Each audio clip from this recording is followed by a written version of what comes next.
Forex ini bukan investasi. Ini murni trading. Ini murni dagang. Ini murni bisnis.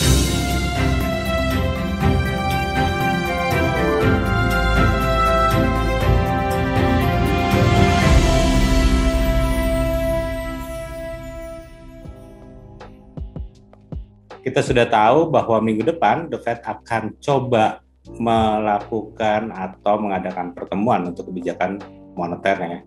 Pasar tentunya akan bergerak. Dan ini yang ditunggu oleh pelaku pasar. Sehingga kalau kita lihat secara umum bahwa pergerakan harga biasanya flat. Nggak usah kaget, nggak usah takut. Sehingga kalau misalnya sempat ada yang profit, keluar sajalah. Jauh lebih aman apabila kita dapat mengamankan semua open posisi kita apapun itu. Tapi yang jelas adalah pada saat seperti ini tentu kita harus memikirkan juga pada saat Anda mulai profit lalu kita akan membeli atau berinvestasi. Dan banyak juga orang yang nggak tahu apa itu investasi, apa bedanya sama trading forex, sehingga banyak sekali konsultan-konsultan yang datang kepada Anda mengatakan, Pak, yuk, Bu, yuk masuk ke forex, beli gold, kita investasi di gold dengan cara virtual.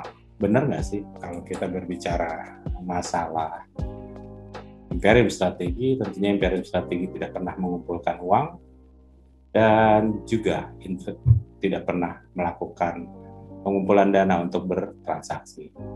Ini adalah lembaga edukasi murni dan semua yang mengatasnamakan kami untuk mengumpulkan dana tentunya itu adalah bohong. Sebelum kita bahas masalah investasi, tentunya kita harus tahu ada 3 kesalahan besar yang dari dulu sampai hari ini itu selalu ada. Di mana kesalahan besar ini selalu turun-temurun gitu. Sampai akhirnya kita mengatakan benar, padahal dengan zaman sudah mulai bergeser, itu sebenarnya hal yang dikatakan atau dilakukan atau apapun itu sebenarnya sudah mulai tidak baik untuk di saat sekarang. Adapun yang dikatakan dengan kesalahan yang turun-temurun antara lain adalah nomor 1, dari dulu kita selalu disuruh nabung. Pernah nggak sih kita disuruh mengelola uang? Pada saat kita semuanya nanti tiba-tiba kita sudah tidak ada dan kita mempunyai warisan yang banyak, apakah putra-putri kita bisa mengelolanya? Banyak sekali keluarga-keluarga yang dulunya kaya, dulunya pejabat, dulunya mempunyai uang yang sangat banyak, tetapi tidak diberikan keterampilan untuk mengelola uang. Apa yang terjadi?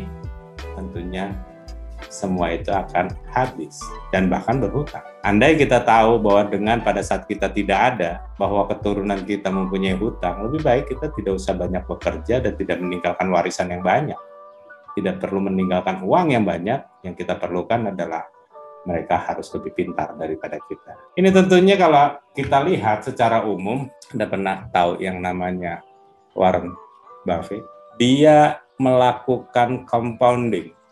Dia melakukan pengelolaan uang mulai dari umur 14 tahun. Warren Buffett ini nggak terlalu pintar, nggak terlalu bodoh juga, biasa-biasa aja. Tetapi Anda bisa lihat dari umur 14 tahun dengan 5.000 US dollar, dia mengkompon terus selama bertahun-tahun dan pada umur 83 tahun, kekayaannya sudah mencapai yang dari 5.000 itu bisa mencapai 58 billion US dollar. Dan saat ini dia sudah berumur 90 tahun dan dia punya kekayaan 102 billion US dollar. Kita bisa lihat ya bagaimana orang yang melakukan compounding, yang bisa mengelola uang, dia bisa mendapatkan atau mengembangkan uang itu secara signifikan kenaikan. Dia menginvestasikan uangnya dengan cara yang benar, di tempat yang benar, dan tentunya kita tidak melihat suatu lonjakan gitu. Anda bisa bayangin dari umur 14 tahun ke 15 tahun, uangnya naik dari 5.000 US dollar ke 6.000 US dollar setahun.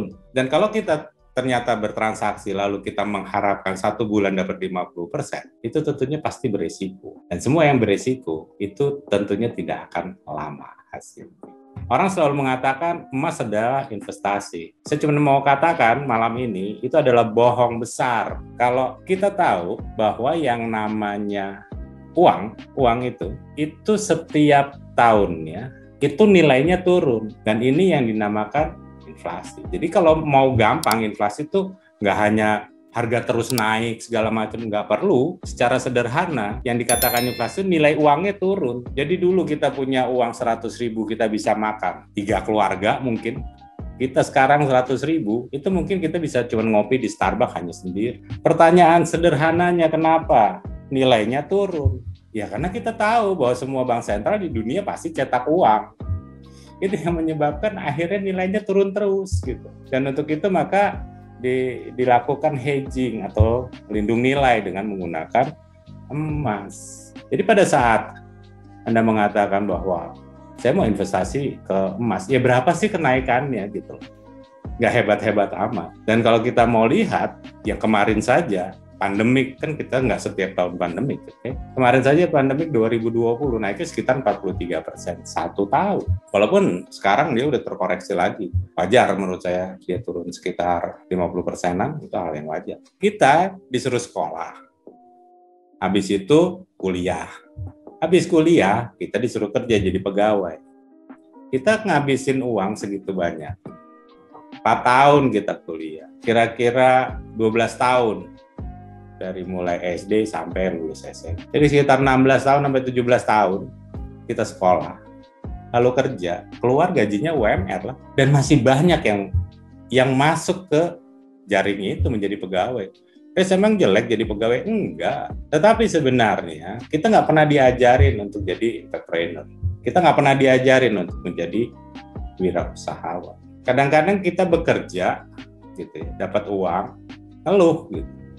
Tapi masih dikerjain, kenapa ya nggak ada kerjaan lain? Entrepreneur inilah yang sebenarnya banyak ide-idenya, walaupun dia harus bakar uang, tapi di kemudian hari dia bisa menjadi orang. Kita nggak pernah diajarin untuk itu. Udah kita nggak diajarin untuk mengelola uang, kita nggak pernah diajarin jadi wirausaha, dan yang parah lagi kita investasinya di emas. Dan setiap kita tambah tua, kita punya penghasilan pasti turun.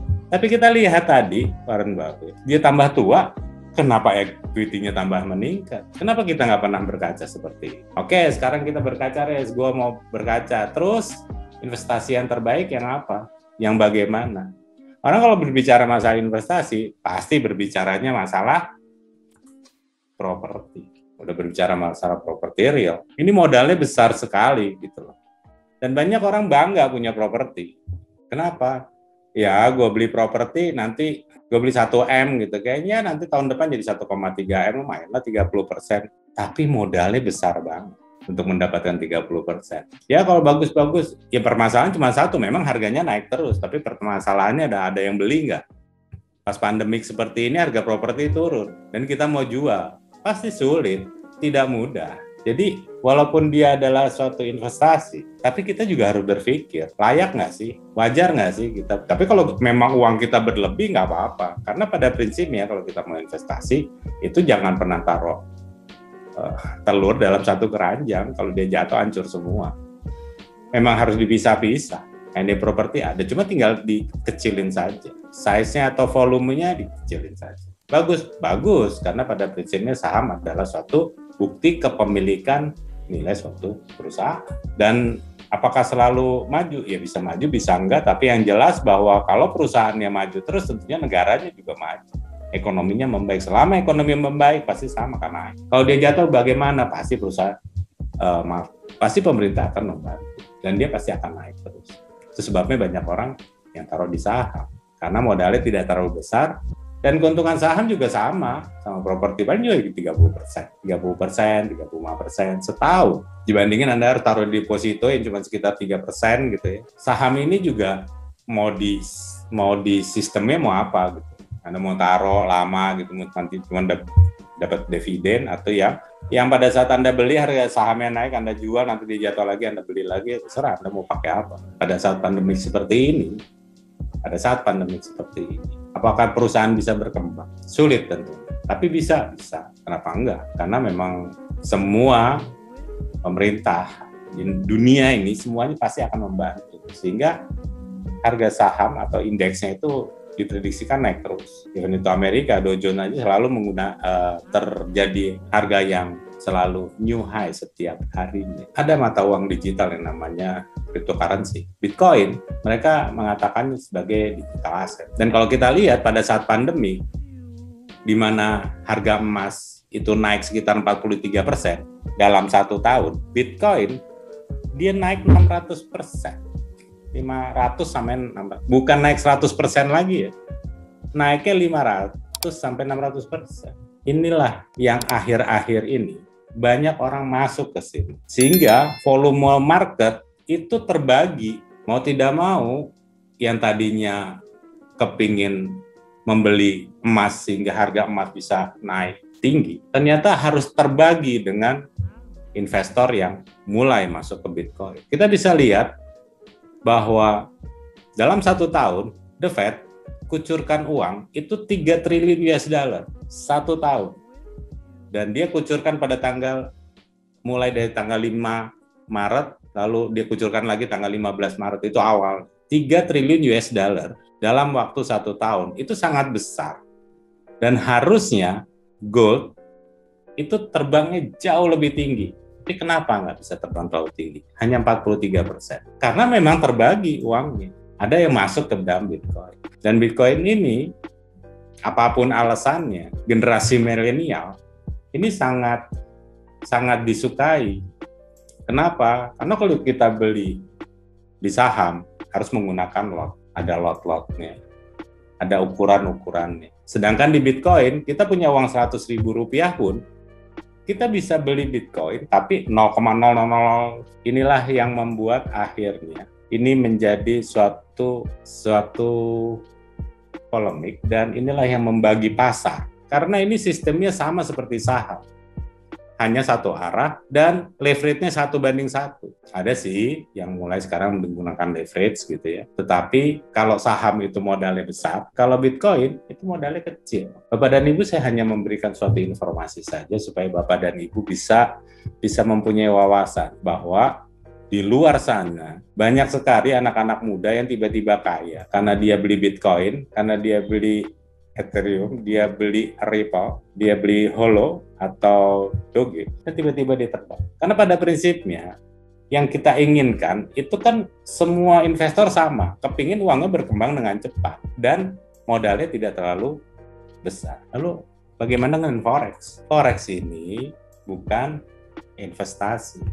Ini murni trading, ini murni dagang, ini murni bisnis. Jadi, apabila ada yang datang sama Bapak dan Ibu dan mengatakan bahwa Pak, Bu, silahkan investasi di gold, di perdagangan berjangka segala macam, bullshit, itu bohong. Gitu. Dia pakai sistemnya leverage dan ada two way opportunity. Dia bisa naik, bisa ditransaksikan, harga turun juga bisa ditransaksi karena dia bentuknya pair. Apabila Bapak dan Ibu punya kendala di pekerjaan yang tiba-tiba harus berhenti, tiba-tiba harus pensiun.